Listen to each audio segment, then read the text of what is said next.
You can look at your review sheet for those,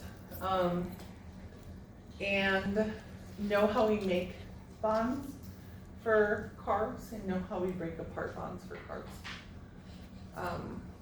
And know which ones are easier to digest, which ones are harder to digest. Okay, for lipids. Lipids are made up of mostly carbon and hydrogen atoms. They're partially or entirely hydrophobic. What the heck does hydrophobic mean? They don't like water. What? They don't like water. They don't Good. Hydro, water, phobic, like a fear. fear. Yeah, water thinking. Perfect. Okay. Some of them have polar groups on one end and non-polar groups on the other end. If that's the case, we call it amphipathic. What does polar mean? So here's a here's a phospholipid.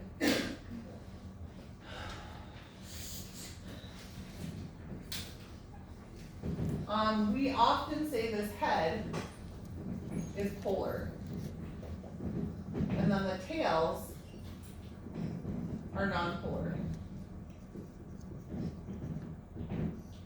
What does that mean? What does polar mean? Does it mean it's charged?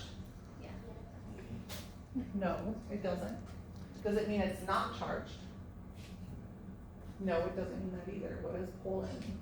Does it have like a difference in the charges, like positive and or no? That would make it balanced, right? So like a negative. Close. Just kind of draw to it. Okay, let's do water. So here's water. So here's your oxygen and your hydrogen, right? More of the electrons are in this area. So is this slightly negative or slightly positive? If the electrons are in this area. Be negative. Slightly negative, and because the hydrogens are here and there's not much room for the electrons, what do we say? Slightly positive, right? So is it actually pulling an electron away? You're not ionizing it like sodium or chloride. It has a slightly negative side and a slightly positive side. Okay, that's polar. Water is a classic example of a polar molecule. And so the head groups for these guys, or the polar regions, have a slightly positive side and a slightly negative side. And then the tails have no charge, right? Fats usually have no charge, or at least the tails usually have no charge. So if you look at this, carbon bound to a carbon bound to a carbon, this is a fatty acid tail, and it has hydrogens off of it. And so because it's a carbon bound to a carbon bound to a carbon, we call that a hydrocarbon tail. So you have a bunch of hydrogens and you have a bunch of carbons. That's your fatty acid tail. This is a functional group. This is called your carboxyl group, your carboxylic acid group. I'm not going to ask you that, but just know that this can be polar or charged depending on the pH. Okay, so this usually orientates towards water. This usually orientates towards more fat, right? And so, laundry detergent is this way. Laundry detergent is amphipathic, or soaps are amphipathic. You have the polar group that dissolves in water, right? And the non-polar group is gonna just stick to the dirt and the oil on your clothes or your skin and lift it off, right? So non-polar dissolves the dirt, and then the polar portion is in the water and it's gonna lift the stain off of your shirt. Okay. You use liquid fuel after you exhaust carb source. So we're gonna use carbs first for fuel. Then after those guys are finished, we're gonna use lipids. You have to be careful because these guys provide twice the energy that carbs do. You see these tails? You're gonna break these guys off in 2 carbon segments, and that's gonna make a lot of ATP. And then 2 carbon segments make ATP. 2 carbon segments make ATP. How many carbons does glucose have? 6. 6. Fatty acid tails can have like up to 22 carbons. And so because there's more carbons, you're gonna get more ATP made. So these guys are gonna give you more bang for your buck. So if I'm in a starvation situation, if I'm out hiking or, like in our earthquake kits, I'm gonna have peanut butter and nuts in there because I know that peanut butter and nuts are gonna give me a lot more fuel per tablespoon compared to like crackers or whatever, right? If I eat a lot of fats, I know that I don't need to eat as much of fats because they give you twice the calories that carbs and proteins do. Here are the polar head groups, so if we take fatty acids, polar head groups, non-polar tails. The head groups will orientate themselves towards the water because like dissolves like, right? Water's polar, polar heads are gonna go towards the water. The tails, are they polar or non-polar? Non-polar, so are they gonna dissolve in water?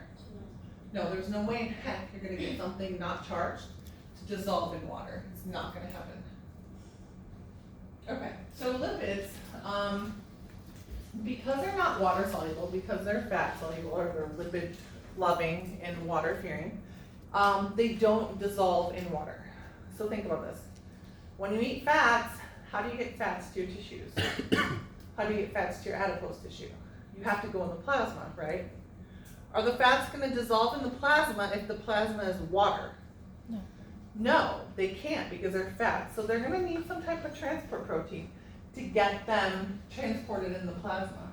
So there are two things that you need to be aware of when you're thinking about whether it's nutrition or drugs or medications. You need to think about how they're carried in the plasma. If they're water soluble, they're just gonna dissolve right in the plasma, right? If they're fat soluble, they're gonna need transport proteins. Your transport protein choices are a lipoprotein or albumin, okay? The other thing you need to think about is how is it getting in the membrane? If it's fat soluble, it's just gonna diffuse right in through that membrane. If it's water soluble, it's gonna need some type of carrier protein to get into the membrane. So you need to be aware of these things regarding nutrition, different types of substances, drugs, toxins, et cetera, et cetera. Okay, so most lipids are transported by some type of lipoprotein. Free fatty acids are transported by albumin. That's another plasma protein. Example of lipids, triglycerides, phospholipids, eicosanoids, and steroids. So these are our categories of lipids. Okay, and we're gonna talk about each one of them. So triglyceride, what is tri? 3. So it has a glycerol backbone and 3 fatty acid tails off the glycerol backbone. Let me show you the picture real quick, and we'll come back to this. So glycerol backbone and 3 fatty acid tails. Okay, you don't have to know the whole structure. I'm not gonna ask you to draw it out, it's not chemistry. But I want you to be aware that it's a glycerol backbone and 3 fatty acid tails. These guys are non-polar. Is that charged or no charged? No charge, right? Non-polar, no charge. So are they gonna dissolve in the plasma? No, so they need some type of protein to carry them. So they do. They have transport proteins called very low density lipoproteins to transport them. What ends up happening is when you eat triglycerides, you're gonna break them down and you're going to pull them from your small intestine to your liver. They're gonna get dumped on very low density lipoproteins. Once they get to the liver, they're gonna be broken down a little bit and modified. Then they're gonna get dumped onto low density lipoproteins into your vena cava, and then they're gonna circulate around the body to go to your tissues and get dumped at your tissues or your fat. Okay? And so they need lipoproteins to transport them. They're what we typically think of as fats, you guys. So when you eat animal meat and it has that fat, that's a triglyceride. When you think of our fats that we have triglycerides stored in our adipocytes. What do? What's their function? Use this fuel, obviously. Right, so you're gonna store fat in your fat cells for fuel. They're gonna protect your internal organs.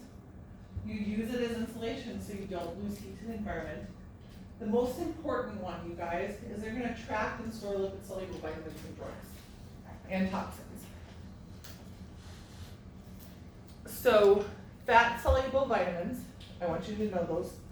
Those are A, D, E, and K. There's not many of them. There's 4.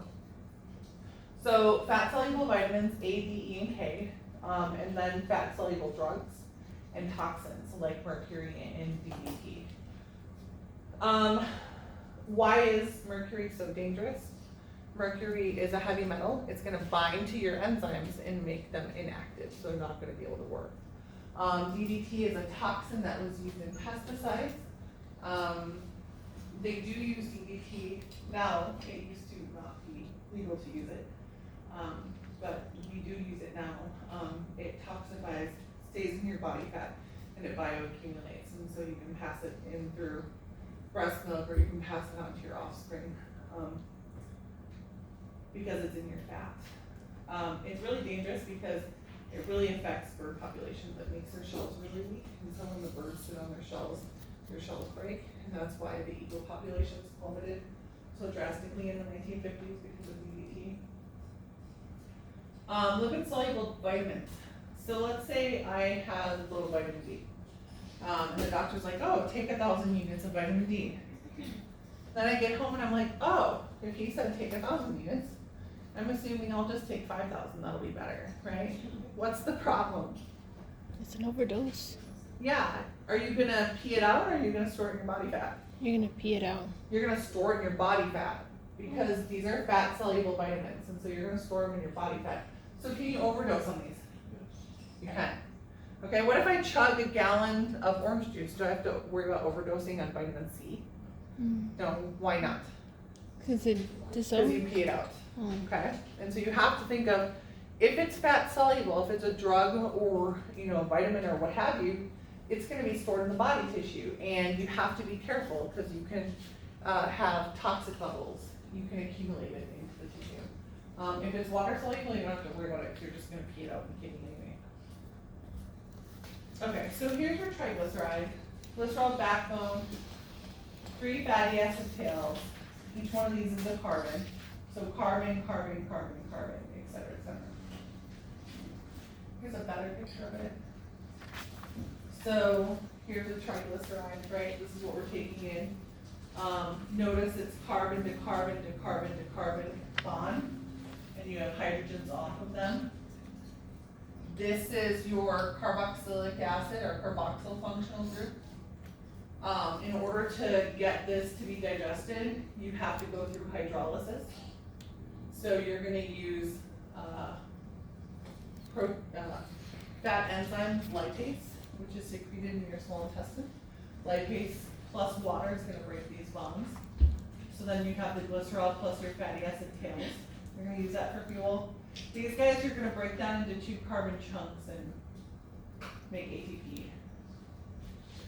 Take a look at saturated and unsaturated. So what the heck is a saturated fat, and what's an unsaturated fat? Double bond. Good, so saturated, do we have any double bonds with the carbon to carbon bonds? If it's saturated? No. Saturated means all the carbons have 4 bonds to it, or they're saturated with hydrogen.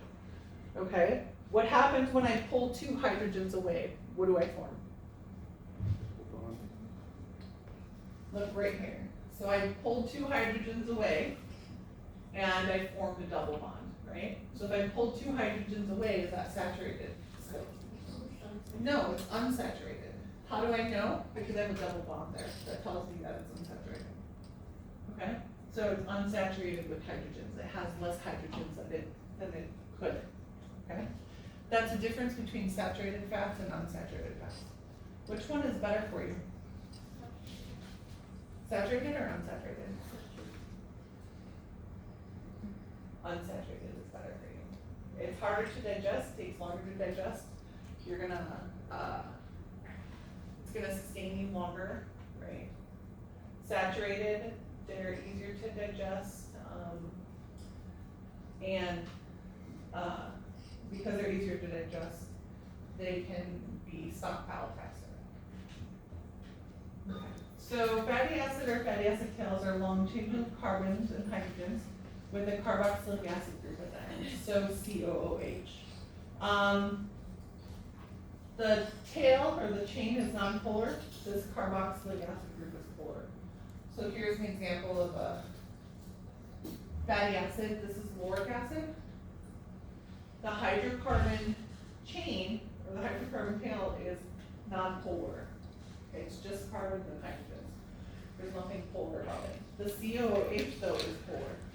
This is slightly negative and this is slightly positive. This can be COO minus or COOH. It depends on the pH of the tissue. And so a fatty acid, if I ask you if something's a fatty acid, if it has a COO or a COH, those are interchangeable. Okay, I'm not trying to trick you there. How do we get energy from these guys? You're gonna rip apart these guys into 2 carbon segments. So you're gonna snap this carboxyl group off, and then you're gonna snap this, use these 2 carbons, snap that bond, use those 2 carbons. And you can imagine if you have, like this has 12 carbons, that's gonna give you a lot of energy. And some of those are like 22 carbons long, they're really long. So they're gonna give you a lot of energy. There are more bonds in fatty acids than in carbs, so you're gonna get more energy.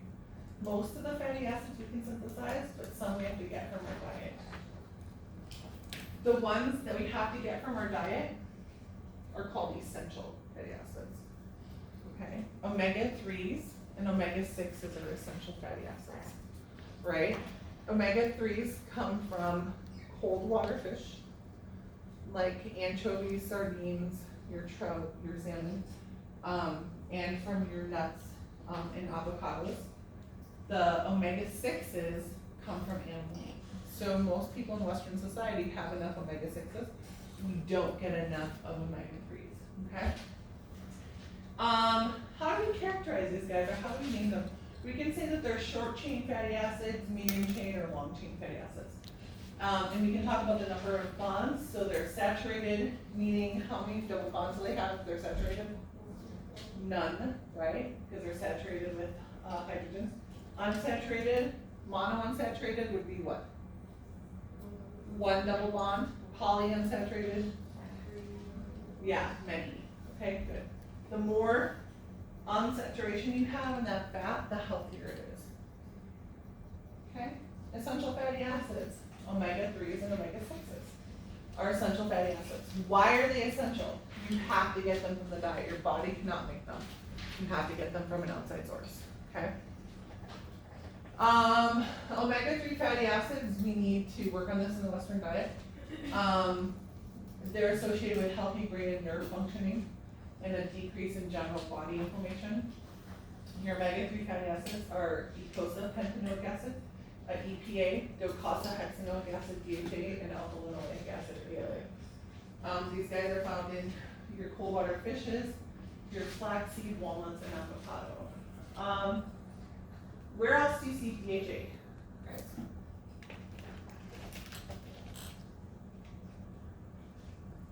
Where do you think you would really want healthy nervous and brain development? Pregnancy. Good, baby formula, right? So prenatal vitamins and baby formula for that embryo and fetus, right? If you talk about, you have to be careful with people who are vegan because your avocado and a lot of your nuts and stuff have alpha-linoleic acid, but they don't always have enough DHA or EPA, and so you need to make sure that you're eating a lot of different food sources.